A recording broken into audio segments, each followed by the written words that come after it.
আজকে বাংলাদেশে কয়েক সেকেন্ডের ভূমিকম্পে সমস্ত মানুষ কম্পিত হয়ে গিয়েছে। যখন বান্দা আল্লাহকে ভুলে যায়, আল্লাহ পাক এইরকম ভূমিকম্প দিয়ে বান্দাকে মনে করায় দেয়, ও গোলাম তুই আমার একটু মনে কর, স্মরণ কর, আমার ইবাদত কর। আমি আমার রুমের মধ্যে শুয়ে আছি, হঠাৎ করে দেখি চকিটা নেড়ে উঠেছে, জমিনটা থরথর করে কাঁপতেছে, ঘরটা নড়চড় শুরু করে দিয়েছে।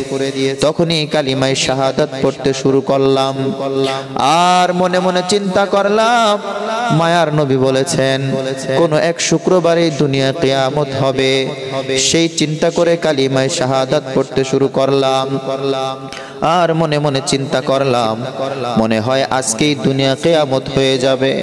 ও মুমিন আল্লাহর গোলাম, তুমি আজকে মনে করতেছো আমি আর অনেক দিন বাঁচবো, কিন্তু না না, কখনকার মরণের ডাক আসবে তুমি আমি জানি না। আগামী সপ্তাহ পর্যন্ত তুমি আমি বাঁচতে পারবো কোনো গ্যারান্টি নাই।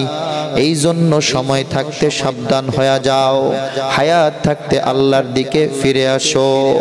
আজকে বাংলাদেশের এই ভূমিকম্প নয়, এটা হলো বান্দাকে স্মরণ করায় দেওয়া আমি আল্লাহ একজন যে আছি তোমার বিচার নেওয়ার জন্য।